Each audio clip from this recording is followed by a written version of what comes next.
बन रहा है सिंध में।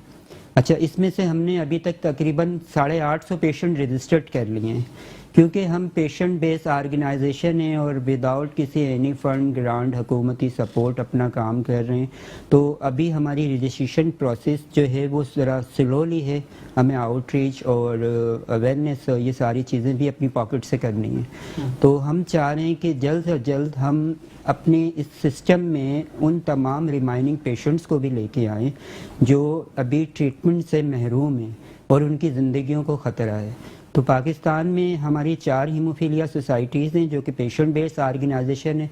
एक कराची में है जो कि पूरे सिंध को कवर कर रही है, इस तरह एक लाहौर में है, एक रावलपिंडी इस्लामाबाद में और एक पेशावर में। तमाम पेशेंट बेस्ड ऑर्गेनाइजेशन हैं और इस बीमारी से यहाँ पेशेंट और पेरेंट्स खुद अपनी मदद आपके तहत निबर्द आजमाएं। नहीं, ये बहुत ही अप्रिशिएबल बात है कि आप लोग खुद उसके लिए एफर्ट कर रहे हैं और आपने अपनी मदद आपके तहत किया है और अब तक आपको गवर्नमेंट से कोई सपोर्ट नहीं मिली है और फाइनेंशियल भी नहीं मिली है और अदरवाइज भी नहीं मिली है ना, इस तरह से हुआ है। और ये जो आपका सेंटर है जो आप लोगों ने एफर्ट करके बनाया, यहाँ कितने पेशेंट आपके पास डेली आते हैं? टोटल आपका रजिस्ट्रेशन इसकी कितनी है?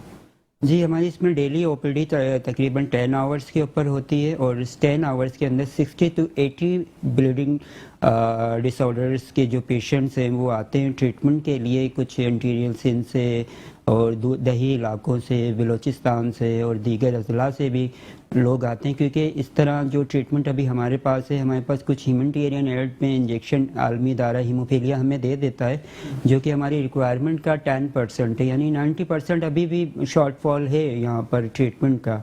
और वो भी जो 10% है वो भी हमने खुद जनरेट किया अपनी एफर्ट से आलमी इदारे सेहत के साथ। तो वो जो चंद ड्राई फैक्टर्स हमारे पास हैं जो बहुत कॉस्टली हैं पाकिस्तान के अंदर, एक आम आदमी या कोई 2 लाख 3 लाख कमाने वाला भी अपने बच्चे को ट्रीटमेंट नहीं दे सकता। अब इस वजह से वो पेशेंट्स की ओपीडी हमारे पास ज़्यादा है। तकरीबन हमारे पास जो प्लाज्मा है, जो आप लोग ब्लड देते हैं, तकरीबन 4000 बैग पर मंथ हमारी कंजम्पशन है।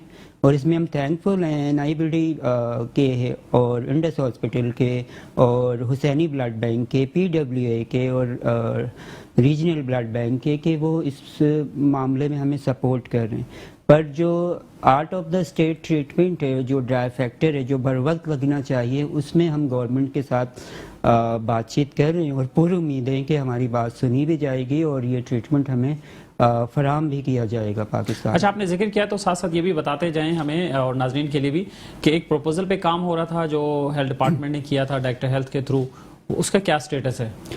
जी, वो प्रपोजल फर्स्ट टाइम हमने दिया था पूरे 29 डिस्ट्रिक्ट से स्टैटिस्टिक, जैसा कि मैंने आपको बताया, और हमने इनको बताया कि कितनी मेडिसिन रिक्वायर्ड होगी किस डिस्ट्रिक्ट के अंदर और हमें किस किस एरिया में सपोर्ट चाहिए। और इसमें हमें बड़ी सपोर्ट कर रहे हैं सिंध ब्लड ट्रांसप्लांट अथॉरिटी से उनकी सेक्रेटरी, और उनकी काविशें हैं पूरी। अभी करंटली ये मामला CM साहब के पास या फाइनेंस की तरफ है। उम्मीद है कि शायद कोई इसमें डेवलपमेंट हो जाए और हमें ये अप्रूव हो जाए। तो इसके अप्रूवल के बाद क्या होगा? ये प्रपोजल क्या है, क्या प्लान है इस पर? इसमें प्लान ये किया गया है कि जो पेशेंट्स नई जनरेशन के जो बच्चे अभी पैदा हो रहे हैं, एटलीस्ट पहले उनको सेव किया जाए। जो 1 से लेके 10 साल तक के बच्चे हैं, उन 1 से लेके 10 साल के बच्चों को जब हम ट्रीटमेंट देंगे लो डोज प्रोफिलैक्सिस के ऊपर, जो इंटरनेशनली एक रेजिमेंट है, ट्रीटमेंट का रेजिमेंट है, उसके अकॉर्डिंगली देंगे तो ये बच्चे माजूर नहीं होंगे, इनके जॉइंट ख़राब नहीं होंगे। और इस तरह सिर्फ इन बच्चों को ना कि हम सेव कर सकेंगे बल्कि एजुकेशन भी ले सकेंगे और माशरे का कारआमद रुकन भी बन सकेंगे। अगर मैं बात करूं ओवरऑल पेशेंट ट्रीटमेंट की, तो वो एक बड़ा मेगा प्रोजेक्ट कहलाएगा गवर्नमेंट के लिए, क्योंकि उसमें बड़ा बजट उनको मख्तस करना पड़ेगा। तो dry factor anti haemophilia injection एक तो पाकिस्तान में मैन्युफैक्चर नहीं होते और दूसरा ये इंपोर्ट होते हैं और फिर इनकी कॉस्ट बहुत ज़्यादा है। तो इनिशियली हम चाह रहे हैं कि जो यंग जनरेशन है, जो बच्चे हैं, हमारी नई नस्ल जो आ रही है, वो हमारी तरह 1-1, 2-2, 4-4 जॉइंट से معذور نہ ہو ان کو کچھ ہم بھی مدد کریں, کچھ گورنمنٹ بھی کرے, کچھ عالمی ادارہ بھی ہیموفیلیا بھی کرے اور ان کی زندگیوں کو ہم محفوظ بنائیں. اچھا یہ بتائیے, ویکسینیشن کی طرف واپس آؤں گا, آپ خود گئے ہیں کسی سینٹر میں؟ جی میں خود گیا ہوں, اور میں نے یہاں نارتھ ناز آباد بھی اور ایکسپو سینٹر کی, میں گیٹ سے ہی مجبوراً واپسی ہونا پڑا کیونکہ میں خود بھی ہیموفیلک ہوں اور مجھے فیکٹر 8 سیویئر ڈیفیشنسی ہے, اور میں 10 سے 15 منٹ زیادہ دیر کھڑا رہوں گا تو میرے اینکل بلیڈ کر جائے گا, نی بلیڈ کر جائے گا, ہپ جوائنٹ بلیڈ کر جائے گا.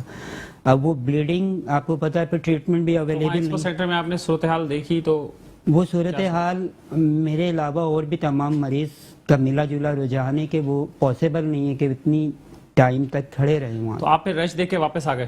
جی میں اور میرے تمام مریض جنہوں نے بھی مجھے یہ بات کہی ہے وہ واپسی اسی لیے ہو گئی کہ وہ ان کے لیے پاسبل نہیں ہے ہمارے لیے. اچھا, آپ کا ٹریٹمنٹ سینٹر جو کہ ڈسٹرکٹ سینٹرل میں واقع ہے ناظم آباد پہ, تو ہم نے رابطہ کیا ہے. ہمارے ساتھ اس وقت ٹیلی فون لائن پر موجود ہیں محترم ڈاکٹر مظفر اوڈو صاحب جو کہ ڈی ایچ او ہیں سینٹرل کے. السلام علیکم ڈاکٹر مظفر صاحب. وعلیکم السلام. پہلے تو بہت شکریہ آپ کا, آپ نے ہماری ریکویسٹ پہ جوائن کیا ہمیں ٹیلی فون پہ. ویلکم. ڈاکٹر صاحب ہم لوگ ڈسکس یہ کر رہے ہیں کہ جو ہیموفیلیا کے پیشنٹس ہیں, یہاں پر میرے ساتھ اسٹوڈیو میں موجود ہیں راہیل احمد جو کہ خود بھی ہیموفیلیا سے متاثرہ ہیں اور پریزیڈنٹ ہیں ہیموفیلیا ویلفیئر سوسائٹی کراچی کے. اور ان کا مسئلہ یہ ہے جو ہم نے ابھی ڈسکس کیا ہے, شاید آپ نہ سن پائے ہوں, کہ ویکسینیشن کے لیے یہ لوگ گئے ہیں مختلف سینٹرز پہ, لیکن وہاں لمبی لائنیں, قطاریں, گھنٹوں انتظار دیکھ کے واپس آ گئے مایوس ہو کر, کیونکہ زیادہ دیر یہ لوگ رک نہیں سکتے, کھڑے نہیں ہو سکتے, ان کے جوائنٹ جو ہے بلیڈ کر جاتے ہیں. تو اس میں آپ ہیلتھ ڈپارٹمنٹ کو بھی آپ ریپرزینٹ کرتے ہیں اور ڈسٹرکٹ سینٹرل کو آپ ہیڈ کرتے ہیں, تو آپ ان کے لیے کیا فیسیلیٹیشن کر سکتے ہیں؟ میں جو بھی ہیموفیلیا کے پیشنٹ ہیں ان کا اگر کوئی کوآرڈینیٹر ہے تو مجھ سے رابطہ کرے, میں ان کو اسپیشل کسی کو اسائن کروں گا, ان کو ان کے ہوم پہ لگا دیں گے ویکسین. صحیح, تو یہ آپ سے کانٹیکٹ کر لیں گے اور ان کا مجھ سے کانٹیکٹ کر لیں, کوئی بھی ان کا نمائندہ ہو مجھ سے کانٹیکٹ کر لیں. صحیح, تو کیا اس میں پاسبلٹی کیا بنے گی؟ ان کا سینٹر ہے جہاں پہ ڈیلی 70 سے 80 بتا رہے ہیں کہ وہاں پہ ہیموفیلک پیشنٹ آتے ہیں, ان کے سینٹر پہ ڈے کیئر لیتے ہیں. اسی سینٹر پہ جو ہے نا ہم ایک ٹیم بٹھا دیں گے, ڈیلی کر دیں گے وہاں. اچھا, وہیں پہ ہو جائے گا. اور ڈاکٹر مظفر صاحب ویسے آپ بتائیے اوور آل کے صورتحال کیا ہے, پبلک کا رسپانس کیسا آ رہا ہے ویکسینیشن کے حوالے سے؟ ویکسینیشن کے لیے بہت اچھا رسپانس ہے پبلک کا. آفٹر لاک ڈاؤن تقریباً ہم 20,000 ڈیلی کوریج کر رہے ہیں سینٹرل میں. اچھا, اور ہم نے ڈسٹرکٹ سینٹرل میں 24 آورلی رن کر رہے ہیں 3 ہاسپٹل ہم. اچھا, کہاں کون سے؟ Sindh government hospital new Karachi, Sindh government hospital children Nazimabad, Sindh government hospital لیاقت آباد. اچھا, اب یہاں 24 گھنٹے اسٹارٹ ہو چکے ہیں؟ 24 گھنٹے ہو گئے ہیں اسٹارٹ. اچھا ڈاکٹر مظفر یہ بتائیے کہ ویکسین